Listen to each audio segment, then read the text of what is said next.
शादी के बाद ससुर को फालज की बीमारी हो गई तो सास ने मेरी जिम्मेदारी ससुर की देखभाल पर लगा दी। मेरे ससुर की इतनी उम्र नहीं थी जितना मैं समझती थी।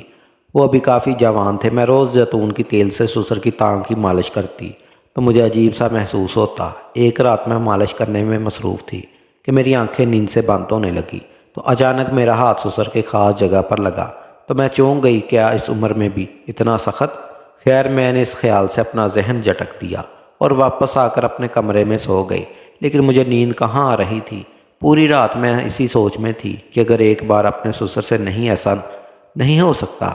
लेकिन फिर मैंने फैसला किया कि एक बार देखूं तो सही, इसमें हर्ज ही क्या है, कौन सा किसी को पता लगेगा। इस रात मैं पूरी तैयारी में थी। मैंने तंग कपड़े पहन रखे थे। जब सब सो गए तो मैं तेल हाथ में लिए ससुर के कमरे में दाखिल हुई। उनके सामने बैठकर जब मैंने टांग की मालिश करनी शुरू की, मेरा हाथ ससुर के। मैं एक बड़े घर की बहू थी। मेरे वालिदैन बचपन में ही इंतकाल कर गए थे और मैं अपने दूर के रिश्तेदार की घर यतीमी की ज़िंदगी गुजार रही थी। मेरे रिश्तेदार के यहाँ एक दिन गई। यूँ उस नेक दिल इंसान ने मेरा रिश्ता अपने बेटे के लिए मांग कर मुझे एक आला श्रृंगार में शादी कर दिया। मैं इस घर में हूँ और इनकी नज़र मुझ पर पड़ी। बहू बन चुकी थी। ज़िंदगी में हर तरफ सुकून ही सुकून आ गया था। लेकिन अचानक ही एक दिन बड़े हादसे में मेरा शौहर इंतकाल कर गया और मैं जवानी में ही बेवा हो गई। मेरे शौहर के सिर्फ 2 ही भाई थे और मेरा छोटा देवर ही रह गया। मेरे साथ इसकी शादी करना चाहती थी क्योंकि मेरे ससुर ने कहा वो अपने यतीम बेटी की शादी किसी और से नहीं होने देंगे, बल्कि वो अपने दूसरे बेटे से ही उसकी शादी कर देंगे। मेरी सास इस शादी पर राज़ी नहीं थी, जबकि देवर और ससुर की इसी में मर्ज़ी थी। मेरी सास को लगता था कि जो बहू मेरे ससुर को पसंद करते हैं वो यतीम लड़कियां पहले ही अपने माँ बाप को खा कर बैठी होती हैं और बाद में शौहर को भी खा जाती हैं, यानी उनकी नहुसत पर साए इनके शौहर की मौत हो जाती है। मेरी सास की ये छोटी सोच ने शौहर के मरने के बाद मेरी ज़िंदगी भी अजबरन बना दी थी। लेकिन इस घर के शेवा मेरा दूसरा कोई ठिकाना नहीं था, इसलिए मैं चुपचाप मेरी शादी को लेकर घर में झगड़ा चल रहा था। एक रात मेरे ससुर अचानक बीमार हो गए और उनकी तबीयत बहुत ज़्यादा बिगड़ गई। जिसे देखते हुए मेरा देवर फ़ौरन अस्पताल ले गया, जहाँ डॉक्टर ने बताया कि उन्हें फालज हो चुका है और अब वो शायद ही ठीक हों। मेरा देवर ससुर को वापस घर ले आया और अम्मा पर खूब बरसा कि इस मरतबा तू ही अपना शौहर खा रही है।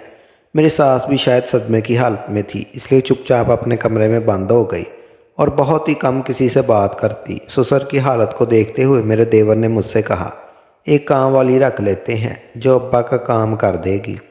मैंने भी इस बात पर हामी भर ली क्योंकि जवान बहू अब ससुर के कमरे में ख़ास वक़्त तो नहीं रख सकती थी, इसलिए बड़ी उम्र की एक मुलाजमा को रखना ही बेहतर था, क्योंकि अब तो मेरी सास भी अपने कमरे में बंद रहती।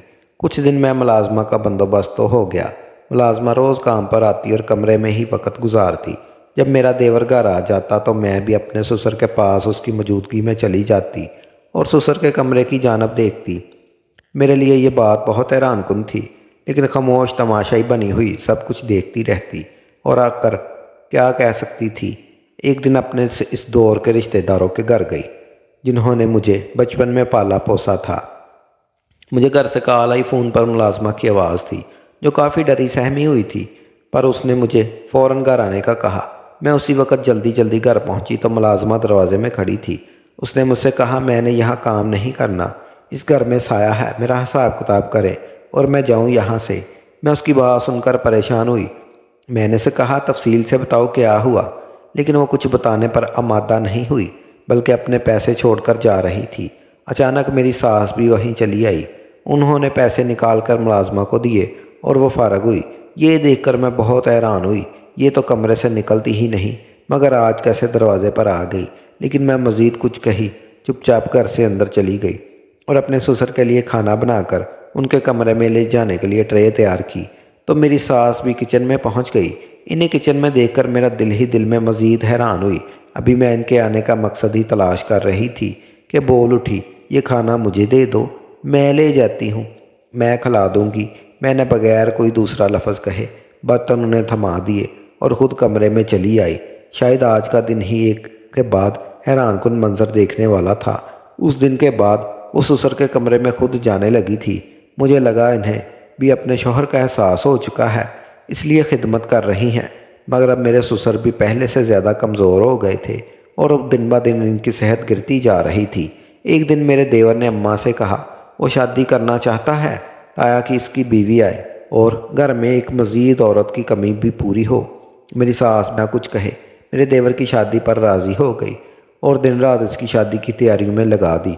कम ही अरसे में मेरी सास ने मेरी शादी की सबसे कम दिलचस्पी मुकम्मल करके अपने बेटे की शादी कर दी और मेरी नई देवरानी शादी करके ससुराल आ गई। मेरी देवरानी बहुत मासूम और सादा मजाज थी और हर किसी को बात पर सर झुका देती और ज़माने की चालाकियों से बिल्कुल भी नहीं आती थी। सास ने नई दुल्हन को आते ही ससुर के कमरे में खिदमत पर लगा दिया और मेरा देवर भी अपनी बीवी को यही तलकीन करता कि वह अपने बीमार ससुर की खिदमत दिलो जान से करे। मेरी देवरानी हर वक्त ससुर के कमरे में रहने लगी थी। मेरी सास ने एक मरतबा फिर से अब कमरे से निकलना बंद कर दिया था और ससुर की सारी जिम्मेदारी मेरी देवरानी पर आ गई थी, जिसे वो खुशी सलूबी से निभा रही थी। इन्हीं दिनों मेरा देवर अपने एक दोस्त के घर ले आया और घर का ऊपर वाला पोर्शन किराए पर दे दिया। मेरी सास ने उस पर बात इतराज़ किया तो मेरे देवर ने कहा घर का खर्च बढ़ गए हैं और अब्बा की दवाइयाँ भी महंगी आ रही हैं, इसलिए हमें इजाफी आमदनी की ज़रूरत है। वैसे भी ये लड़का इसका बचपन का दोस्त है और देखा भला है। सास ने देवर की बात सुनी तो खामोश हो गई और अपने कमरे में चली गई। दूसरे दिन मेरे देवर ने मुझे कमरे में आकर बताया कि उसका ये दोस्त पहली मरतबा घर से दूर आया है, इसलिए खाना पकाना नहीं जानता। अब से इसका खाना भी हमें बना कर देंगे। मैंने अपने देवर की बात पर हामी भर ली। फिर रोज़ाना उसके दोस्त का भी खाना बनाने लगी। जब मैं खाना बना लेती तो मेरे देवर उसे पहुंचा देता। एक दिन बहुत तेज़ बारिश हो रही थी और मैं अपने कमरे में बैठी थी कि दरवाज़े पर दस्तक हुई। घर वाले तो अपने कमरे में आराम कर रहे थे, तो रात के इस पहर कौन हो सकता था। मैंने उठ के हिम्मत दिखाते हुए दरवाज़ा खोल दिया तो सामने मेरा देवर का वही दोस्त खड़ा था जो ऊपर वाले हिस्से में रह रहा था।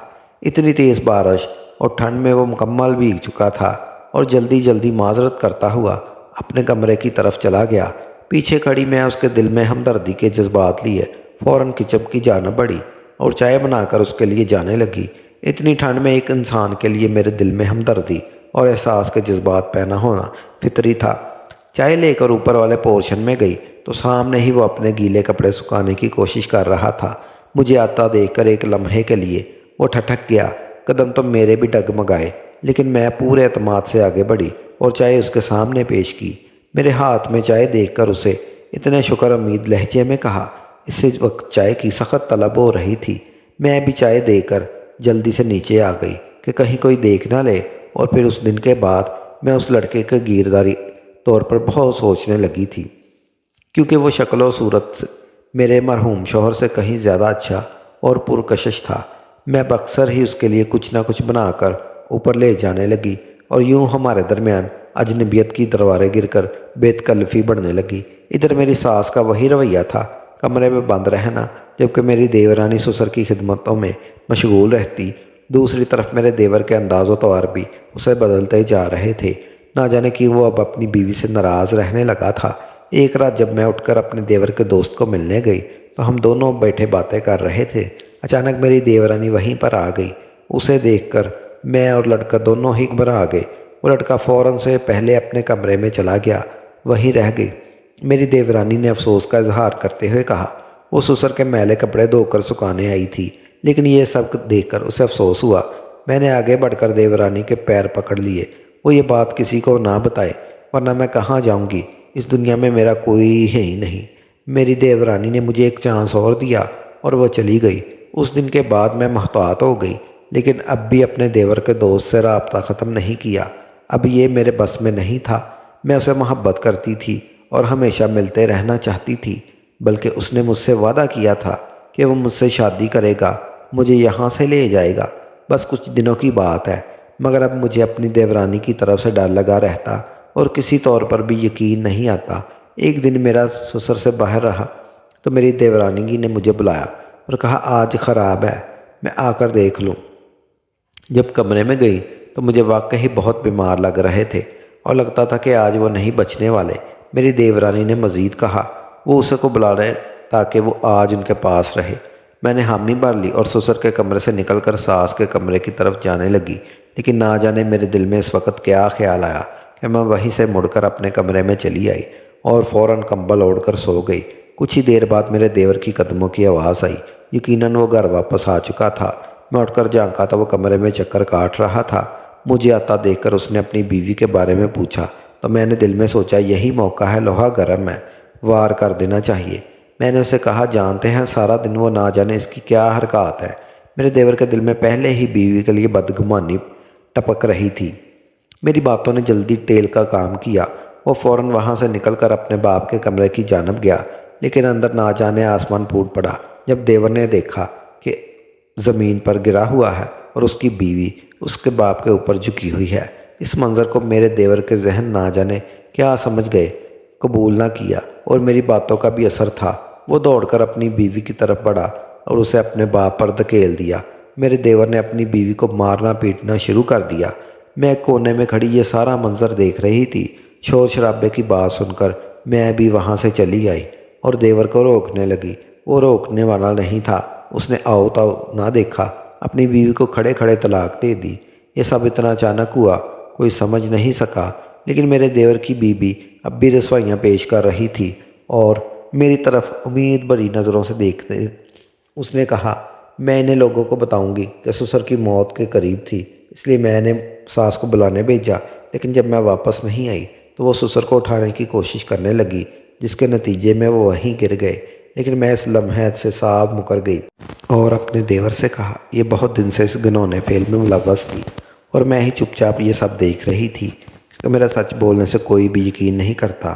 میری دیورانی بڑی نظروں سے میری طرف دیکھنے لگی۔ اسے تو طلاق ہو چکی تھی، لیکن اس کے دامن پر لگا یہ بدنامی کا داغ میرے بیچ سچ بولنے سے مٹ چکا تھا، پر میں نے ایسا نہیں کیا۔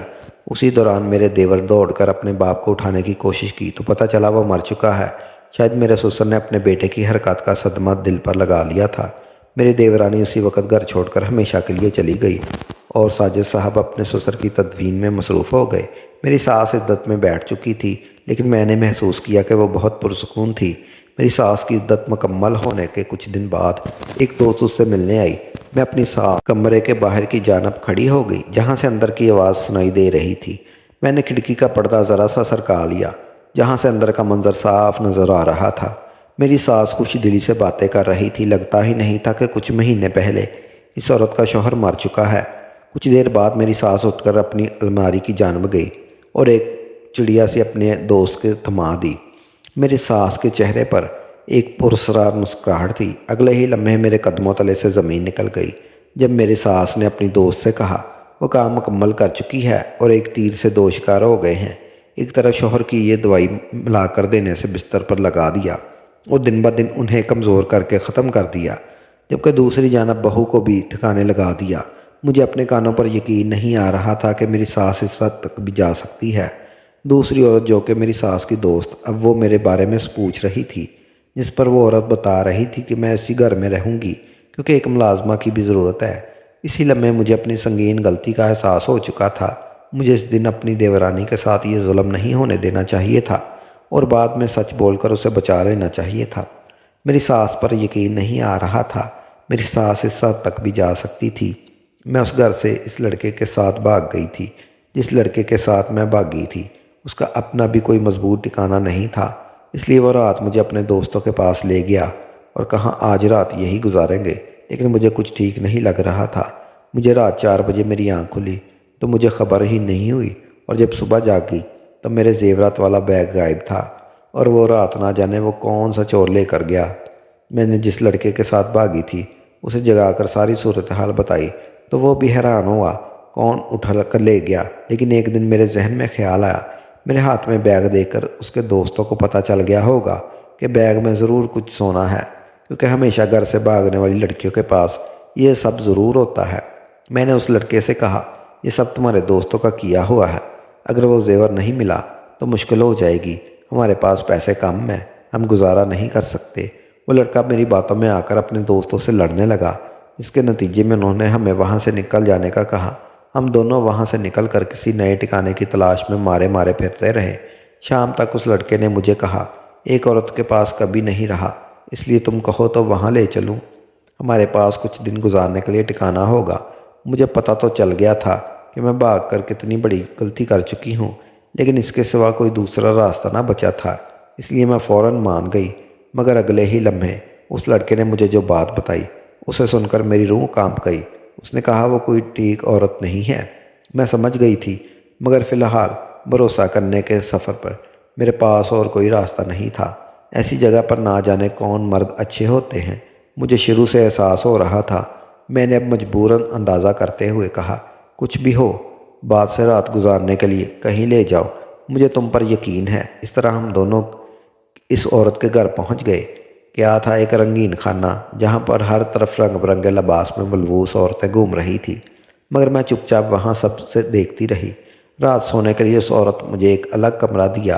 جب لڑکے کو اس کے اندر بھیج دیا مجھے بہت فکر ہوئی اور کہیں کہیں شک بھی کہ میرے ساتھ کوئی دھوکہ ہونے والا ہے۔ مجھے بھی یہیں رہنا ہے، جس کے لیے میں تیار نہیں تھی۔ میں نے اس عورت کے منتیں کی وہ مجھے یہاں سے جانے دے، لیکن وہ نہیں ماننے والی تھی۔ 2 دن بعد میں اپنے کمرے کی کھڑکی سے بیٹھی باہر کا منظر دیکھتے ہوئے اپنی قسمت اور غلطیوں کو کوس رہی تھی۔ اس عورت کے گھر ایک مانگنے والا سائل دروازے پر آیا۔ میں نے موقع دیکھ کر سائل کو کہا کہ اگر وہ مجھے یہاں سے نکال لے، میں مدد دے گا تو میں اسے بھاری رقم دوں گی۔ سائل یہاں آنے کا عادی تھا اور یہاں سے سب علم تھا، اس لیے اس نے میری بات مان کر اگلی رات مجھے اس کے گھر کی دیوار کو کود جانے میں مدد دی، اور یوں میں اس گندی جگہ سے باہر نکلنے میں کامیاب ہو گئی۔ میرے پاس ایک آخری سونے کی چین بچی تھی جو میری گردن میں پہنی ہوئی تھی۔ میں نے وہ نکال کر سائل کے حوالے کر دی اور خود آگے کی راہ لی۔ میرے پاس کوئی ٹھکانہ، کوئی تعلیم، کوئی پیسہ، سر چھپانے کی چھت تک کچھ بھی نہیں بچا تھا۔ اس لیے مجھے اس سائل کے کچھ دن پناہ مل گئی اور اس کے کہنے پر آ کر میں نے بھیک مانگنا شروع کر دی، کیونکہ اس کے علاوہ مجھے کوئی مزید کام نہیں ملنا تھا اور باہر دنیا بہت خراب تھی۔ مجھے کبھی کبھی شروع سے احساس ہوتا کہ یہ سب میرے اس گناہ کی سزا ہے جو میں نے اپنی دیورانی اور مرحوم سسر کے خلاف جھوٹ بول کر کی، مگر میں پھر بھی خوش قسمت تھی کہ مجھے اپنی سچائی میں کچھ کہنے کا موقع اور معافی مانگنے کا موقع دنیا میں ہی میسر آ گیا تھا۔ ناظرین، آپ سب لوگوں کو یہ کہانی کیسی لگی کمنٹ کر کے ضرور بتائیے گا، اور ایسی ہی کہانی سننے کے لیے ہمارے چینل کو سبسکرائب کر لیں تاکہ نئی آنے والی ویڈیو آپ کو جلد سے جلد مل سکے۔